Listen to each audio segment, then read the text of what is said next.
generation. Like, everybody says our generation, millennials, they'll like just up and leave a job, and that's not entirely the cut and dry of it. My generation doesn't put up with disrespect that our parents did from their employers. Right now, I am currently in the process of leaving a job. I've already found another one. And you know, I actually like that job. I put my heart and soul into it. I liked that job. I would have stayed with that job. But when I enter a workplace with a certain amount of ethics and morals. And I expect the same of the other employees and my management staff and everything. Now, you know, I can deal with irate customers, and to an extent I'll deal with irate employees. You know, I can deal with their ignorance, their gossiping, everything. Because, you know, I'm paid to deal with that. I have to be a team player. And with customers, I'm definitely paid. It goes double for them. I'll deal with just about anything with a smile with a customer. Okay, and I'll dislike them behind their back at some other time. But to their face, I'll be nothing but rainbows. You know, I'm paid to do that. But when it comes to management staff or the owner of a company, I expect a certain amount of competence in the way that they deal with their business and their employees. There's 3 games that I do not play at all when I'm in a workplace, especially with management staff. And that is the blame game, the name game, and favoritism. And this gentleman, who's the owner of the company, God bless his soul, because I know he's going through a tough time outside of work. And that's really all I can say on that matter. He wanted to play all 3 of those games in one sitting on the same day. That's 3 strikes, you're out. You don't pay me enough to do that. And if you cannot handle your work or the ownership of the business and your life, you really need to choose one or the other. Or you need to find a way to make a happy balance in between. I cannot be your rebound board. It wouldn't have been so bad so much. Like, I'm okay. I'm open to constructive criticism. I'm open to new ideas, but not when they are presented to me in a yelling tirade. If you're calling attacks on my moral character or my ability to do a job when I'm putting 100% into something, and I'm not the one with the misunderstanding or the mistake, I don't have to put up with that. I'm not job scared. Our economy isn't exactly booming right now. We have millions of jobs out there, and I can find one. I can walk down the street and say 7 help wanted signs right now. Okay? And when you're paying me minimum wage, I'm definitely not going to put up with it.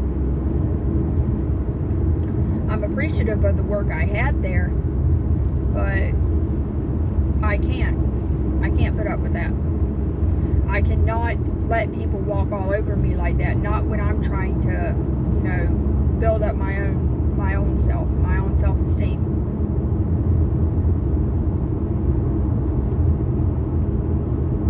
It started with one irate customer that came in and 6'2", built, got right around to me and went straight back to the boss of the company. Okay, and had a deal with the boss. Got irate, left the store before I could get any of this customer's information. He said he was never coming back. 2 days later, he did come back. Managed to work out a deal with my manager, who is no nonsense. Okay, and does not put up with that crap from customers at all. She'll toss you out on your butt. She'd be like, bye, find another store. There's a door. If you don't like it, you don't have to stay. They got along swimmingly. He was still upset, but like I said, she don't play. So they got it worked out. And for this type of what he was wanting done, we usually don't take names in a book because we're just purchasing an appliance and we don't need your name when buying something from you. Okay, when you just bring it up. He just wanted it inspected first. Okay, got it inspected. Lack of communication between my boss of this customer and my manager led to me being blamed for not having this customer's name. And when it finally came out that I was not even there that day, that I had no chance to get his name, nor would I have been required to under any circumstances in this circumstance to get his name. Okay, the owner of the company, my boss, decided to switch tactics, and he wanted to play personal attacks then. He wanted to say I was useless, that there was no way, that the reason I don't have a different job is because no one would work with me. That, I have no employable skills. It's like, I'm 32 years old. I've worked in almost every dang field. I'm a Jane of all trades. I am not unemployable. I have never not had a job for more than 2 weeks at a time. I may have switched jobs a lot, but it was for the same crap that was being pulled. I know better. And so he started attacking my system. Well, I couldn't find any information on so-and-so in the notebook that I keep, or the notebook that I keep. I couldn't find it. I looked in your notebook. It's crap. I can't find any information on this and this and this. Now, the not so little known fact about me, I have ADHD. I have a very overzealous case of ADHD. And amongst other variety of problems. But it causes me to forget things if I do not write them down. So I literally have a notebook at work where I write down a to-do list of things I need to do. I keep a running to-do list.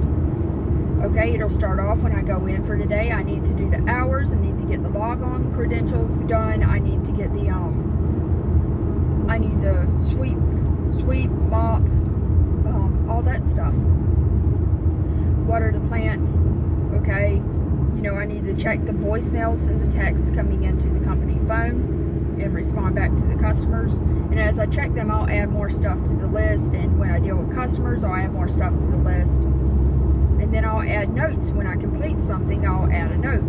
Okay, I dealt with Mr. So-and-so about this, this, and this. This is the voicemail I left them, waiting for them to contact me. And that's so the person who comes in on the day after me knows what I've done the day before. So that when they have an irate customer, they will know whether it's on my part or somebody else's. And he got mad because he couldn't find customer information in that book.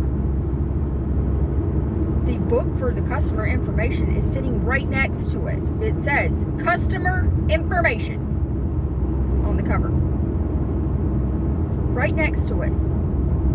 And then he's like, but this customer's been a running customer for a while. They're not here for repairs and stuff like that. I was like, okay, then it'd be in the database in the computer where it's always been since the day you've set it up. I was like, and neither of these databases are my system. My notebook's not meant for you. It's meant for me. It's a to-do list. It's meant for me. I was like, and the other two notebooks are not my system, so you can't tell me my system is crap because they're the same ones you've been using for, the duration of this business been running. It's like, you can't tell me it's crap. And he was not happy with me because he couldn't throw me under the bus. And he couldn't get back at me and stuff. And then he kept berating me for starting to cry when I was first out there, and he was yelling at me. I was like, yeah, I usually do cry. I start crying for two reasons. One, you have really upset at me and hurt me. I was like, or two, if I start to smile and cry at the same time, it's because I'm pissed, and it usually means you need to leave me alone. I was like, am I smiling? He's like, yes. I was like, okay, then you need to leave me alone. This gentleman was 2 minutes from getting the cops called on him. And then he kept going and going and going and going. See, that's the type of stuff I will not put up with from grown adults in my workplace. Like I said, it's one thing if it's a customer, and it's entirely different if it is my manager. See, the difference in me and my manager is not just our pay grade. If I bring a certain amount of morals into my workplace, I expect my manager to reflect them. Okay, at least to a subpar standard. Okay, if you're going to cuss me out, you don't deserve that title of manager. You don't deserve the title of owner, and you don't deserve respect. If you can't give respect, you're not going to get it.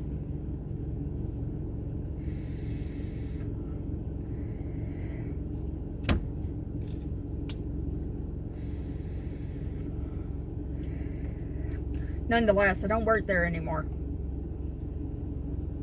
I have like 2 days left if I have the time to do them, and that's entirely up to me because I've already had another job. I already have another job lined up. It took me 2 minutes to get another job. I made one phone call. Hey, I have this situation going on. I heard you're hunting for help. Boom. Job interview landed. Fingerprinting done. 2 minutes. I start next Friday. That's how open this economy is right now. But I guess it's sort of a good thing that I have most of my schedule next week open, because now my mom needs help with my grandmother because she's having to deal with my, some health issues with my stepfather as well. And, it's not the way I wanted God to solve the problem, but it's being solved.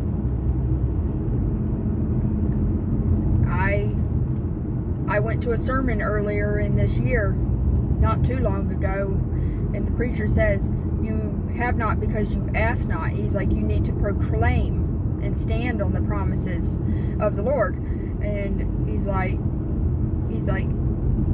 proclaim them. So I did. I said, by the end of this year, I'm going to be in a better place than where I'm at. And it's not at all happening the way I want it to happen, but it is happening. I am getting to a better place than where I am. Slowly but surely. I've got an ADHD medicine that actually works. I haven't taken my depression meds in a while now. Don't need them.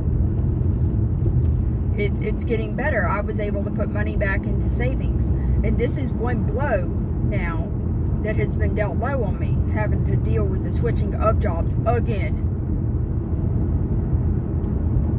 But, it's not happening the way I want it to, but it is happening.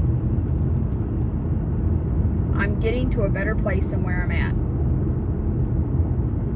Slowly, surely. By the end of this year, I'm going to be in a way better place than where I'm at right now. Whether that's, and I put it mentally, physically, and emotionally, and financially. All of it.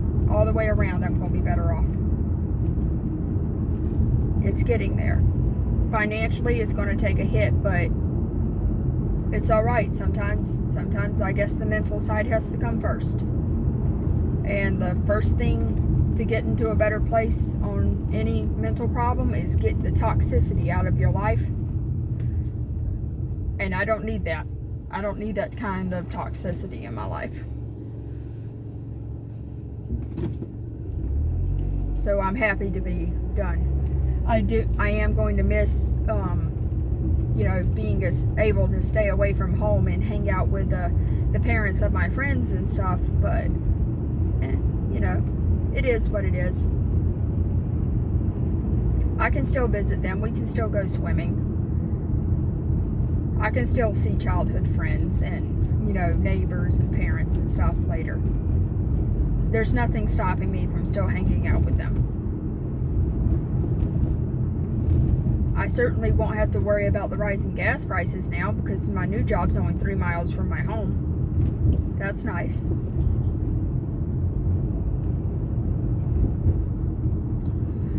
Oh, but yeah, anyway. So not the leaving generation, just so not willing to put up with the same bull crap that my parents put up with in the workplace. It's a new day. It's a new age. managers out there, grow up. Because there ain't not a near damn worker in your workplace that is work scared right now. Guess you're going to have to develop some new strategies other than your anger and bullying to bring us back under control.